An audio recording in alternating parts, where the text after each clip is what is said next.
ఈ పార్టీ జెండా మోస్తున్నందుకు ఈ పార్టీ పట్టుకొని పసుపు కండవు కప్పుకొని మాటి మాటికి తిరుగుతూ ఉంటారు. ప్రచారాలు కూడా వెళ్ళారని మీరే చెప్తున్నారు కదా. అది ఎలా అనిపిస్తుంది? ఆ ఫీలింగ్ ఏంటి అసలు? మీరు పసుపు జెండా కప్పుకొని ప్రజల్లోకి అలాగే నలుగురితో పాటు కార్యక్రమాల్లో కానీ లేకపోతే పబ్లిసిటీ పరంగా ప్రచారాల్లో తిరిగేటప్పుడు మీకు ఎలా అనిపిస్తుంది? ఆ ఫీలింగ్ ఏంటి? ఫీలింగ్ అంటే ఏంటంటే మీకు ఒక ఎగ్జాంపుల్ చెప్తాను. ఇంతవరకు కూడా నేను టీడీపీలో పనిచేస్తుంది, టీడీపీలో తిరుగుతుంది ఎవరికి తెలియదు.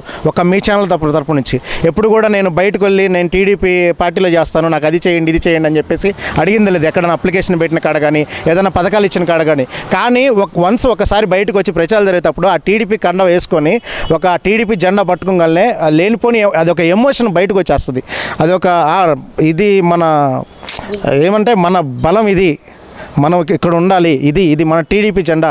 ఆ జెండా పట్టుకున్న ప్రతిసారి అదొక ప్రౌడ్గా ఫీల్ అవుతాం అనమాట. అది మరి ముఖ్యంగా ఈ పార్టీలో పనిచేస్తున్నారు కదా, ఎవరి నాయకత్వానికి మీరు బానిసయ్యారు? అంటే రాజకీయంగా కానీ విధి విధానాలు కానీ ముఖ్యంగా ఆలోచన పరిధి ముందు చూపుగా ఆలోచించే విధానాల్లో ఎవరిని మీరు ఇన్స్పిరేషన్గా తీసుకొని ఈ జర్నీ అనేది కొనసాగుతున్నారు? మా అమ్మ నాన్న హయాంలో అయితే ఎన్టీ రామారావు గారు అండి. ఆ తర్వాత నారా చంద్రబాబు నాయుడు గారు. ఆయన్ని మించిన విజనరీ లేదు, ఆయన్ని మించిన ఒక ముందు ఆలోచన ముందడుగు. ఇప్పుడు ఒక రాజధాని కొంతమంది మామూలుగా అనకూడదు, రాజధాని ఎందుకు మన ఆంధ్రాకి అంటారు. ఆ రాజధాని అనేది ఆ రాజధాని అనేది లేకపోతే మనం మన పిల్లలు వాళ్ళ పిల్లలు వాళ్ళు ఎలా పైకి వస్తారు? సో ఎల్లకాలం ఇలా ఉండలేం కదా. సో అలా ముందడుగు వేసి ముందు ఆలోచనతో చేసేది విజనరీ ఎవరన్నా ఉన్నారంటే నారా చంద్రబాబు నాయుడు గారు అండి.